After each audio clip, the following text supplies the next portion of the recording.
Saya kira bicara tafsir, ada juga disinggung tafsir. Iya, iya. Eh, apa ya? Potensi ekonominya itu sangat. Ya kita bersyukurlah orang tafsir, orang tabaksir. Dalam tanda kutip boleh disebut barangkali sekeping surga di Indonesia. Tabaksir itu sangat kaya. Iya, iya, iya. Dari perspektif ekonomi, dari perspektif energi baru terbarukan yang menjadi tuntutan dunia, tabaksir itu sangat menjanjikan di masa depan. Oke, oke. Tabaksir ya yang sekarang tabaksir yang dulu tabaksir itu terdiri dari 4 kabupaten 1 kota. Sesungguhnya kalau kita lihat dari potensi ekonomi, bisa dari mineral tambang, potensinya juga sangat besar. Oke. Dari perspektif tanaman, katakanlah Sawit. Ya. Ya. Sawit itu ada di Palas Baluta. Oke. Mineral khusus mining untuk tambang emas itu ada di sini. Tamser ada di Madinah. Ada juga kayak di Palas sekarang ya? Di Palas itu ada, bahkan di Palas itu juga sesungguhnya minyak pun ada. Oh, oke. Jadi informasi yang kita dengar, minyaknya itu kalau saya tidak salah itu bisa kita lihat kalau ada ini perspektif APBN, ada dana bagi hasil minyak. Itu agak lebih itu kalau kita lihat nanti peraturan Menteri Keuangan. Madinah kok ada ya migas, ternyata minyak walaupun mendukung pendapatan daerah Palas itu belum masih sedikit. Iya. Itu dari sumber daya alam. Tapi kita tahu kalau yang namanya mineral tambang ini kan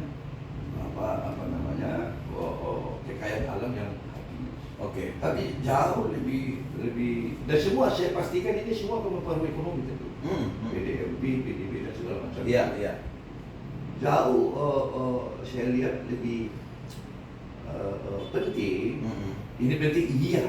Tapi dalam rangka sustainable kesinambungan, potensi sumber daya alam yang dari menjadi tuntutan dunia itu, yang tadi itu energi baru terbarukan. Ya.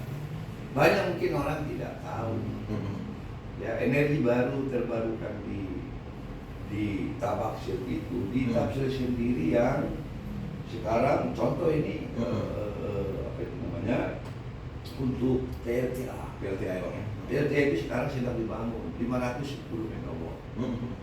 Di mana itu namanya PLTA di PLN atau disebut dengan pembangkit PLTA Batangku. Tapi ini nanti dan sudah dikerjakan. Saya mungkin sekarang progresnya saya lupa. Mungkin saya tinggalkan kemarin di angka 17 sampai 20% progresnya. Oke. Dengan kapasitas 510 MW ya. Masih di Tapsel itu di Kecamatan Dekpila. Ini sudah mungkin kalau nggak datang kemarin COVID ini sudah PPA antara pengembang dengan dengan PLN sudah selesai. Itu di Dekpila, di Sibolpa. Pengembangnya kalau saya nggak salah nama perusahaannya itu company-nya Sibolpa Eco Power. Ya. Itu lumayan juga 114 megawatt ya bisa lebih. Terus ada, ini mungkin orang Natal mudah-mudahan tahu, ada juga namanya di Takrol, di Batangan. Ya, ini juga ada 40 megawatt. Sudah jalan juga? Masih memproses akhir yang saya, karena kan di Madinah. Iya. Pemimpin di Tapsel. Iya. Jadi ada juga sebenarnya yaitu pertemuan Batang Gadis dengan Sungai Batangan. Ini berada di Tanah Tombangan yang berbatasan dengan Sierra Madinah. Disebut dengan Batang Gadis Sipotan Nyari. Batang Gadis Sungainya Madinah, Sipotan Nyari, desanya Tanah Tombangan. Iya. Potensinya 150 megawatt. Oke. Nah, kalau kita konversi, kalau ada juga panas bumi. Iya. Banyak orang tidak tahu silat kita. PT Sol itu. Iya. Dokumennya di negara disebut dengan WTP, wilayah kerja pertambangannya, wilayah nama yang digunakan untuk panas bumi itu yang di silat kita PT Sol itu sebenarnya di judulnya di Kementerian itu Sibolwali, Pak. Oh, oke oke oke. Jadi di belakang hotelnya Pak Arjainal itu sudah ada 2 sumur yang dulu dibuka Yunoka. Ada juga di Harite namanya. Kan berupa sekarang apa sumur. Itu data terakhir yang saya peroleh waktu di Sumur, terakhir waktu Bupati. Itu potensinya 210 megawatt. Itu juga Atas, Bu. iya on proses itu Bang ya. PLTP ya. Sudah lama ini Pak. Oh, Yang mandek ini. Dr. Kimat kan ahli ekonomi. Pada saat Iya. resesi 98 dulu di sini berhenti. Oke. Dikejar di silang kita yang sekarang. Oke. Di Taput itu, di Pasar Iya. itu. Iya. Sudah mungkin kalau saya tidak salah sudah sistem KPLN 330 megawatt. Oh. Tapi kita jujur mereka potensinya menjelang 1000 megawatt. Oh, PLTP ya, panas bumi ya? Ya, PLTP. Iya, iya. Ada satu lagi PLTP, mungkin baru 20 megawatt di Madinah. Ya, apa? Sore mining ya, mining, iya. Mudah-mudahan orang Madinah banyak dengar. Iya, iya. Potensinya yang saya miliki itu 240 yang saya punya. Oke. Mungkin ada 700 di Iya. yang Pak Kiman tahu 700. Yang saya tahu 240. 240 ya. Oke. Jadi kalau ini digabungkan seluruhnya, potensi itu sudah melebihi 1000 megawatt. Oke. Dari sisi Iya. itu kalau di energi baru terbarukan tadi hubungannya dengan sustainable supaya menjaga bumi. Iya. Nah sisi lain juga kekayaan yang berpengaruh. Oh bukan begitu, mungkin harapan ke depan kan bisa juga sawit ini menjadi biomasa. Iya. Biomasa, diesel kan gitu ya. Kalau dikonversi sekarang sudah ada itu. Tapi kapsul kita ada berapa ribu hektar? Sedikit Pak. Oh. Kalau itu, dan sudahkah ada yang mengolah dari situ sudah? PKS, pabrik kelapa sawit, PTB 3 hasilnya 1 megawatt, tapi mereka gunakan untuk Oke. Kalau ini dikonversi, yang ada di kampung Pak Dr. Kiman, Paluta, Talas, Kalau tak ada 9 PKS kalau nggak salah. ya kalau saya coba dikonversi waktu itu mampu menghasilkan 40 megawatt. Oke. Iya. Oleh karena itu waktu saya aktif pada saat Gubernur Bapak Eko Subowo, ya, PJ Gubernur sebelum Pak Edi Rahmayadi. Iya. Saya sudah pernah tawarkan ini dulu waktu meresmikan Kecamatan Angkolo Moratai. Oke. Di Tapsel, dia datang ke semua gubernur ada Rambi Kamar Zaman 2, Ketua Komisi 2, Gus Irawan Ketua Komisi 7. Saya sudah tawarkan kepada Pemprov untuk seterusnya ke atas agar koridor, agar koridor Tabaksel itu disebut dilahirkan sebuah yang disebut kawasan strategis energi baru terbarukan. Tapi keburu saya sudah berakhir, bukan keburu sudah waktunya. Kita harap ini 5 kepala daerah sekarang ya mereka teruskan. Iya. Kenapa saya berpikir seperti itu? Dari pengalaman empirik, supaya ada perhatian Dr. Kiman company kawan-kawan di Jakarta di daerah. Ternyata harus ada kawasan-kawasan strategis di daerah supaya bisa mencantolkan kalau ada pembahasan APBN di tingkat pusat. Betul. Tapi makanya misalnya ada yang disebut dengan kawasan agropolitan. Iya, betul. Ada agromarinpolitan dan segala macam. Iya. Ada PSN dan Toba segitu. Iya. Kita tambah siapa? Apa gitu Bang? Inilah yang pernah saya Iya. katakan kalau bisa dia masuk atau terbentuk sebuah kawasan strategis energi baru terbarukan. Oke. Itu dari perspektif mining tadi. Mining Batang itu kurang lebih 30 tahun pada saat awal dulu dibentukkan. Emasnya bisa dieksplorasi dan saya nggak tahu berapa juta pos, tapi setiap saat berkembang potensi yang dimilikinya. Di Madinah juga ada. Ya kalau saya nggak salah data terakhir untuk Mas Tambang Partawi Batang Toru itu, emasnya itu kurang lebih 7 juta sekian lah. Sama ada juga perak dan ada juga yang lain. Saya tinggalkan kemarin dokumen yang ada itu untuk bisa dieksploitasi, bisa bertahan sampai 25 sampai 30 tahun ya. Agrikon ya Bang sekarang ya, agrikon ya. Sekarang kan sudah ada perusahaan Astra. Oh, oke oke. Yang tadi. Iya iya iya. Itu kalau namanya mineral. Ada juga di Madinah. Nah, itu apa? PT Sorik Mining. Itu kalau nggak salah saya kurang lebih 1,1 juta. OC tulisannya itu. Ya, jadi ini yang masalah lama ini. Iya. Tahu saya di mana problemnya. Iya. Ya, ini padahal kontrak karyanya itu 98, Iya. yang Batang Toru 97, Iya. dan segala macam itu. Iya. Ini kan juga bisa menjadi kalau dikelola dengan baik bisa menjadi sumber pendapatan daerah. Betul. Dan bisa menggerakkan ekonomi di daerah. Betul. Kesejahteraan bisa Betul. meningkat. Betul. Tapi harus dalam tanda kutip catatan. Ya. Kalau ada tambang selalu problem di hutannya, Oh, iya. alam segala macam. Iya. Ya, harus ketat kita. Iya. Kalau di tambang martabak Toru saya kira saya tidak ingin memuji sudah 2-3 kali kita lakukan perubahan AMDAL dari aspek kenyamanan untuk lingkungan itu Iya. bisa dipertanggungjawabkan. Iya. Nah, itulah seperti itu. Oke. Tapi gini sebenarnya ya, artinya kalau melihat potensi yang disampaikan oleh Bang Sarul tadi sebenarnya mungkin perlu diintegrasikan ya menjadi sebuah apa misalnya konsep gitu loh ya, misalnya konsep entah kawasan ekonomi khusus bersama Tabaksel ya kan, atau misalnya dibuat alangkah misalnya dokumen bersama gitu ya, biar terintegrasi kan gitu ya, karena pada akhirnya kan gini seperti yang tadi Bang, anggaplah misalnya energi tadi kita ada 1000 mega, kan memang kadang-kadang kenapa misalnya tidak bisa dibuat sebuah kawasan ekonomi, mungkin siapa nanti yang menempatin ya, dari mana sumber energinya ya kan, terus bagaimana keberlanjutannya, karena pengusaha ini kan dia selalu berpikir kontinuitasnya seperti apa ya kan. Ini yang ada di konsepnya Pak Sarul sendiri gimana ini untuk biar ini jalan gitu kan, karena kan potensi banyak, tapi potensi ini kan pada saat tidak eksekusi ya kan, akhirnya kan tidak bisa menjadi sebuah konsep bersama yang besar yang bisa didengar oleh misalnya pemerintah pusat kan gitu ya. Ini pertanyaannya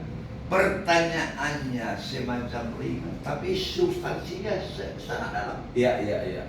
Kenapa? Substansinya sangat dalam. Ini yang selalu barangkali kelemahan banyak di sebuah komunitas. Maka dari pengalaman yang ada tadi juga disebut provinsi Sumter. Iya. Kalau misalnya membangun provinsi itu kan harus ada satu sisi pandang yang sama berbagai kepala daerah untuk sebuah lain. Kalau tidak kan tidak dilambat. Iya. Biarlah sejarah yang mencatat itu. Kenapa misalnya provinsi Sumter itu di RUU zaman Pak SBY yang terakhir lahir. Kenapa duluan lahir provinsi Tapanraya dan Nias? Iya. Sejarah lama lah. Kita doakan supaya jadi ajar ya. Iya. Apa itu? Yang substansi yang disampaikan tadi adalah harus memang masing-masing pimpinan daerah ya, dan juga tentu legislatif di daerah itu harus punya sisi pandang yang sama. Pentingnya ini tidak boleh berpikir parsial, tidak boleh berpikir ego ke daerah dulu. Memang saya berharap yang pemimpin sekarang bupatinya ada 2 baru. Ya, Pak Teso lagi kurang sehat, jadi relatif 3. Harus ada leader sesungguhnya di antara mereka. Betul. Di zaman saya dulu sudah ada yang seperti Ada itu. blueprint bersama gitu ya. Paling tidak contoh yang terakhir ya saya lakoni membangun koridor jalan nasional. Iya. Karena itu hanya beririsan banyak itu tafsir dengan Madinah. Saya inisiasi saja waktu jam padahal di teken aja ini tidak. Kalau nggak ada orang yang memperhatikan kita kalau nggak serius. Iya. Rakyat itu sekali lagi tidak tahu yang mana jalan provinsi, yang mana jalan nasional, yang mana jalan kabupaten. Tapi kalau rusak jalan nasional, rusak jalan provinsi, terlalu aduh gimana? Bupatinya. Ini sudah saya lakoni. Iya. Saya bersyukur juga melalui APBN 2020. Iya. Ya Undang-Undang Nomor 20 Tahun 2019. Iya. Undang-Undang APBN itu ada 3 koridor jalan nasional di Tabaksel. Sekarang lagi sudah siap dari batas Tapken ke Cileunyi. Sedang berjalan sekarang dari jembatan Trikora Batang Toru ke arah Madinah Natal sana. Mulai dikerjakan sekarang dari Cileunyi arah batas TR ke Madinah Nanti secara spot-spot sampai nanti di kampung kita di Madinah di Jembatan Merah. Oke. Dan di kampung Pak Kiman di Paluta itu saya dengan Pak Bahru dulu. Ya Pak Bahru, bagaimana caranya supaya ini menjadi internasional diangkat misalnya dari dalam provinsi. Saya bilang kita tekan bersama dengan Pak Bahru. Konsep lah kita tekan 2019 yang namanya Paksa Bolas. Ya naik modal sampai nanti batas Labuhan Batu Selatan. Tapi Labuhan ini Selatan. sudah jalan nasional. Oh. Makanya sudah berkurang beban COVID. Hubungannya ke pertanyaan tadi kan gitu. Iya betul. Bagaimana ini? Harus memang ada leader, harus misalnya sering bertemu di kepala daerah. Iya. Dipelajari di mana potensinya. Iya. Apa itu namanya? Yang bisa menjadi satu bahasa untuk naik ke atas. Iya. Kalau tidak memang ya nggak jadi tuh. Iya. Kayak di sini dikelola sendiri, oke dalam perspektif politik. Iya. Tadi kan saya katakan, bagaimana supaya kue-kue dari atas itu bisa dalam kita. Di regulasi bangsa kita harus ada yang bersifat misalnya kawasan ekonomi. Iya. Kawasan strategi. Itu harus lahir dari kita. Iya. Kalau manakala pemerintah atasan itu terlambat. Iya. Jadi jangan nunggu bola aja. Jangan nunggu bola aja. Nggak bisa. Nggak bisa. Karena ini Indonesia yang sekarang 37 sebuah. 37 Iya. provinsi. Iya. Semua berlomba mencari kue di Jakarta. Betul. Kalau Anda nunggu aja, ada itu nggak jatuh itu. Iya. Gesit saja pun kita dengan mengikuti regulasi yang berlaku. Iya. Dengan melampirkan berbagai data yang valid dan aturan Iya. yang bertanggung belum tentu Anda dapat kue kok. Apa Betul. tentu saja di daerah, Betul. nggak ada itu. Iya. Maka perlulah yang junior yang memimpin sekarang ini Iya. duduk bersama. Karena perlu jauh usah malu-malu minta pendapat bagi yang mengerti. Iya. Gunakanlah semua jalur dalam tanda kutip sesuai regulasi supaya sumber daya alam yang ada di sana. Kalau sumber daya manusia saya kira banyak kok yang bisa. Wah, orang kita nggak ada Banyak di daerah ada Iya. di provinsi ada. Cuma ya karena nggak dibangun di sana, nggak ada kawasan ekonominya, mungkin yang Diskusinya berkurang. yang pintar-pintar kemana-mana jadinya kan gitu ya. Kepintaran dia jadi nggak bisa berguna bagi daerah. Bagi daerah dia. Rugikan daerah. Iya. Jadi ya teman-teman tadi itu ini juga khususnya nih untuk masyarakat Tabaksel ya, anak muda Tabaksel, pemikir-pemikir Tabaksel. Tadi ini ide yang menarik yang disampaikan Bang Sahrul. Bagaimana misalnya kita mengusulkan Tabaksel itu sebagai kawasan energi baru terbarukan. Kawasan strategis. Artinya kita harus buat sesuatu gitu loh ya, sehingga dididik. Tapi memang artinya memang saya kan asli orang sana ya Bang ya, sama kita Bang ya. Di sana itu sungai itu banyak. Dan kelebihan sungai itu saya dulu kan saya udah ceritakan tadi sama Bang Sahrul. Tapi Bang Sahrul juga udah cerita ternyata PLTMH ada 20 zaman Abang 26 titik gitu ya. Sekarang kecil di jalur saya ada 20. Dari 20 itu 16 PLTMH pembangkit listrik mikro yang semua itu paling tinggi ada 60 kilowatt. Oke. Itu 16. Ampar itu adalah pembangkit listrik tenaga surya terpusat. Oh, iya PLT ini ya. Iya, jadi pakai 20 ya. Oke. Dari 20 ini 14 bantuan teman-teman di Kementerian SDM. Oke. 6 itu bantuan provinsi. Terakhir kemarin kalau diikut yang diresmikan provinsi saya tinggi itu di Paluta di Kecamatan Palambol menjadi 21. Hari ini sedang dibangun satu lagi PLTMH oleh provinsi di si Lobutai saya bilang. Kalau yang nanti sudah 22. Oke. Kalau kita seperti itu rajin, mau capek sedikit. Ini kan industri itu sekarang sedang berlomba-lomba memproduksi barang dengan menggunakan energi terbarukan. Ya. Nah, karena terutama ada insentif dikasih banyak insentif. Ya. Jadi sekarang ada namanya carbon trade. Ya. Jadi pada saat saya sebagai misalnya pengusaha bisa memproduksi, anggaplah misalnya sebuah barang, entah misalnya komputer atau apa, dengan based on renewable energy, maka saya dapat insentif. Bisa saya nanti dengan entah pajak saya berkurang atau saya misalnya dibayar. Itu dari perspektif ekonomi atau usaha lah. Iya. Kalau perspektif pemerintah, ini lebih substantif lagi. nggak usah kan capek kali kita teriak-teriak, jangan kau rusak hutan. Dengan adanya pembangkit listrik mikrohidro, turbin-turbin yang digerakkan air itu. Dari pengalaman nih, saya bilang kalau mau kau yang sudah dibangun pemerintah, tersubsidi Anda 30 juta per rumah tangga, karena semua itu nggak ada yang bayar, semua itu ada 3 lampu langsung 3 kota di caranya adalah cashman ada, daerah tangkapan dan di koridor dan hutan sana jangan pernah kau potong. You potong itu, itulah napas turbin kau berangkat. Ini kan berarti orang mencintai lingkungan. Betul. Kalau ini sudah muncul, berapa peran mereka untuk menghemat terjadinya emisi karbon dari rumah kaca ini dong. Biasa. Jadi itu dulu ada 2 semangat yang ditangkap di sini. Pertama adalah kebutuhan dasar masyarakat di daerah bukit lembah itu yang tak bisa dijangkau PLN. Mereka merasa merdeka dengan ini. Sisi lain lagi melatih mereka untuk bagaimana melestarikan lingkungan dan mencintai alam. Betul. Ya syukurlah agak Karena terjaga. daerah sungainya harus mereka jaga kan, biar terus airnya ada. Satu di daerah daerah tangkapan dia untuk mempertahankan debit air tidak kurang. Kalau jaga hutan. Ada di kampung kawan saya ini anggota DPR ini. Bahkan mereka tanami bambu. Itu dari perspektif apalagi perspektif ekonomi yang kecil di situ apa itu? Contoh waktu dibangun di zaman saya 2013 yang pertama, sekali bangun 6 unit, 4 dia bila, 1 di atas 1 bertempur. Waktu itu bantuan Pak ada di sini senior saya Menko Kesro, Laksono. Melalui apa program PMPM Mandiri. PMP Mandiri. 6 sekali bangun. Pernah waktu itu setahun diresmikan rusak.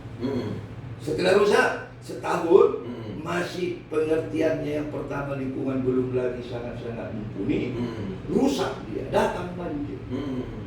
Malam-malam datang di kantor Bupati Sidimpuan, mau proses pindah dari Sidimpuan ke Sipirok gitu. Apa ini? Memulai dari finishing membangun kantor Sipirok. Ya kenapa kalian kepala desa, ketua BPD, udah rusak Pak? Kenapa terjadi Pak? Apa itu bak penampungannya hancur. Jadi bagaimana penanggulangan ini kami lapor. Kami itu perlu butuh 60 juta memperbaiki. Terus sudah berapa iuran kalian? Belum ada Pak. Dulu kan waktu meresmikan saya bilang harus ada iuran dari pemerintah. Mulai besok supaya cepat selesai, saya hanya mau ngasih duit beli deterjen dan bensin kau bakar aja. Begitu Bapak marah, kenapa? Nggak mungkin selamanya kau akan lulus pemerintah. Sudah Anda tersubsidi 21 juta pada waktu per rumah untuk sekian ratus rumah. Masa yang datang banjir yang untuk tembok penanya hancur pelapor udah pulang ke daerah itu saya bilang. Apa yang terjadi Dr. Kima? Mereka berumbu, Pak Bupati.